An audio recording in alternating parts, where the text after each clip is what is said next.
When Anthony told his wife Sarah that their entire retirement was gone because he'd trusted his best friend with their money, she didn't comfort him. She packed her bags and said, "I can't be married to someone this stupid." After 22 years of marriage, she filed for divorce within a week. But Sarah's betrayal was just the beginning. What Anthony learned about how his wife had been secretly planning to leave him and how she'd been talking to Marcus about his finances revealed that his two closest relationships were both built on lies. See, we think investment fraud is about strangers who trick people into bad deals, about obvious scams that only gullible people fall for. But what I learned from Anthony's story is that the most devastating financial betrayals come from the people closest to us. People who know exactly how much we're worth and exactly how to manipulate our trust. Anthony thought he was making a smart investment with his childhood friend and planning for retirement with his devoted wife. Instead, he was being set up for the ultimate betrayal by the two people he trusted most in the world. Let me tell you about Anthony Mitchell from Dallas. He's 46 years old, works as a manufacturing supervisor, married to Sarah for 22 years, father to two college-age kids, Jessica 20 and Tyler 18. But Anthony's story really starts with his friendship with Marcus Williams, a bond that began in 3rd grade and lasted 38 years. Anthony and Marcus grew up together in the same neighborhood, went to the same schools, played on the same little league teams. They were inseparable through childhood, stayed close through high school, and maintained their friendship even when Marcus moved away for college while Anthony stayed local to work in manufacturing. Marcus was like a brother to me, Anthony tells me. We'd been through everything together: family deaths, relationship problems, career changes. He was the best man at my wedding, godfather to my kids. I trusted him with my life. As adults, their paths diverged, but their friendship remained strong. Anthony worked steadily in manufacturing, saving methodically for retirement, living modestly but comfortably. Marcus became an investment advisor, eventually starting his own firm, driving luxury cars, and living in an expensive house. Marcus was always the ambitious one, Anthony explains. While I was happy with my steady job and simple life, he was building this successful business, making connections with wealthy clients, traveling for work. I was proud of his success. For years, Marcus would visit Anthony's family during holidays, attend the kids' graduations, and maintain the close friendship they'd always shared. He never pressured Anthony about investments, never made him feel inferior about their different income levels. But 3 years ago, that dynamic began to change in ways Anthony didn't recognize as manipulation. Marcus started mentioning that some of his smaller clients were seeing incredible returns through a private investment opportunity he'd developed. Nothing pushy, just casual comments during family barbecues about how certain people were really building wealth through his special program. Marcus would say things like, "I wish I could offer this to everyone, but it's limited to people I really trust," Anthony recalls. He made it sound exclusive, like he was protecting me by not offering it. The conversations continued for months. Marcus would mention 12% annual returns, show Anthony photos of clients' luxury vacations funded by investment profits, and gradually plant the idea that Anthony was missing out on a tremendous opportunity. Sarah started asking why I wasn't taking advantage of Marcus's investment expertise, Anthony says. She'd say, "Your best friend is making people rich and you're not even interested? We could retire early, travel, help the kids with college."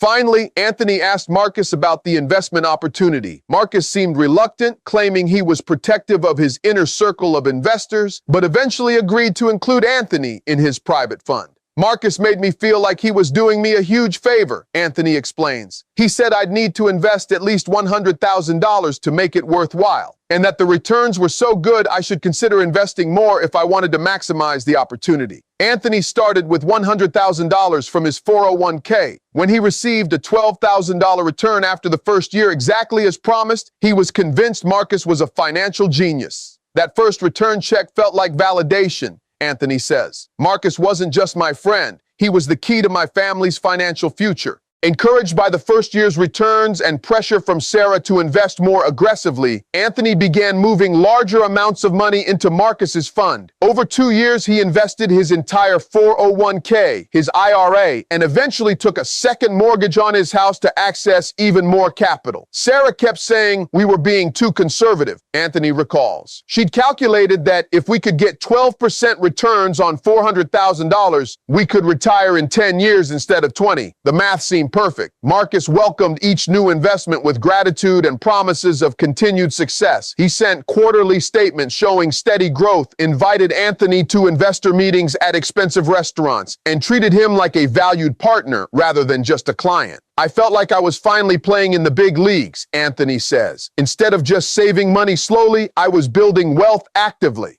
Marcus made me feel smart and sophisticated about investing. By year 3, Anthony had invested $485,000, everything he'd saved over 25 years of working, plus borrowed money secured by his house. Marcus assured him this was the perfect time to maximize returns before the opportunity window closed. Marcus told me that his fund was closing to new investors, Anthony explains. He said I was lucky to get in when I did, and that my timing was perfect for building generational wealth. Anthony felt grateful, excited, and confident about his family's financial future. Sarah was proud of his investment savvy. The kids knew college expenses were covered, and retirement looked achievable within a decade. Then the FBI knocked on Anthony's door. When Anthony called me after losing everything to Marcus's Ponzi scheme and facing divorce from Sarah, I heard something that cut deep. The voice of a man whose 2 closest relationships had conspired to destroy him. Anthony, I told him, what Marcus and Sarah did to you wasn't just financial fraud and marital betrayal. It was a coordinated attack on your trust, your security, and your identity as a provider. You weren't just Marcus's victim. You were their mutual target. I shared with him something I learned about betrayal by intimate partners. When the people closest to you work together to exploit you, it's not about your naivety or poor judgment. It's about their character and their willingness to destroy someone who loved them both. But I also understood his shame. You're blaming yourself for trusting Marcus and for believing Sarah supported your decisions. But trust between lifelong friends and spouses is supposed to be safe. Their betrayal of that trust is their moral failure, not your intellectual failure. I explained to Anthony the difference between being gullible and being loyal. Gullible people believe strangers who make unrealistic promises.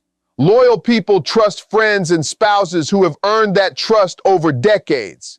Marcus and Sarah weaponized your loyalty against you.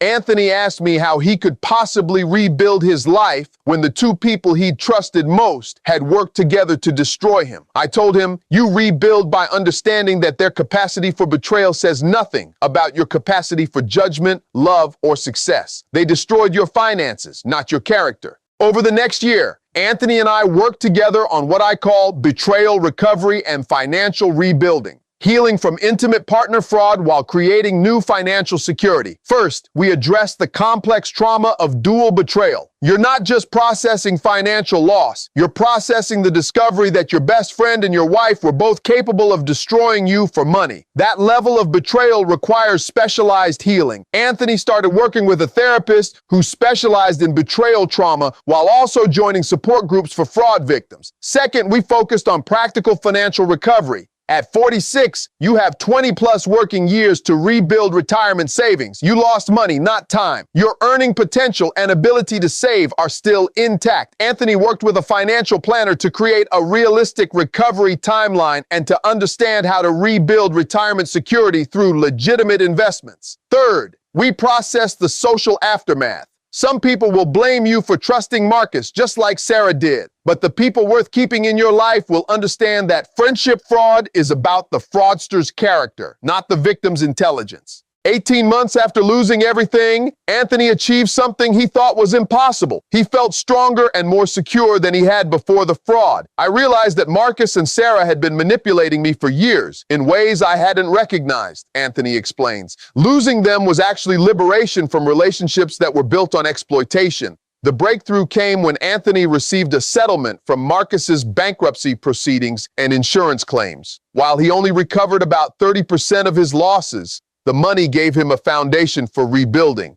I wasn't getting rich again overnight, but I was starting fresh with wisdom I didn't have before, Anthony says. I knew how to recognize manipulation, how to verify investments, and how to protect myself from predators. Anthony's recovery included surprising discoveries about his own strength. Within 2 years of the fraud, Anthony received a promotion at work that increased his salary by 25%. He moved to a smaller house he could afford without strain. Anthony started a legitimate investment portfolio with verified regulated funds. He began dating someone who appreciated his honesty about his past. Anthony became a volunteer educator about investment fraud prevention. He helped FBI agents understand how friendship-based fraud operates. The divorce from Sarah was painful but liberating. Anthony discovered that she'd been planning to leave him regardless of the investment outcome and had been using Marcus to gauge his total assets before filing for divorce. What Anthony taught me through his recovery from friendship fraud is that the most devastating scams exploit existing relationships rather than creating new ones. Here's what every person needs to know about protecting themselves from financial betrayal. First, the most dangerous fraudsters are people who already have your trust. Family members, lifelong friends, and spouses can access your finances in ways strangers cannot. Second, consistent returns that seem too good to be true usually are, even when they come from people you trust. Legitimate investments carry risk and variable returns. Third, pressure from spouses or family members to make risky investments should be a red flag, not encouragement. People who love you don't pressure you into financial danger. Fourth, real investment advisors welcome independent verification of their credentials, performance claims, and regulatory compliance. Fraudsters discourage outside scrutiny. Fifth, borrowing money to invest is almost always a mistake, regardless of promised returns. Never risk your home or essential assets for investment opportunities. Sixth, when multiple people in your life are encouraging the same risky decision, consider whether they might be working together or influencing each other inappropriately.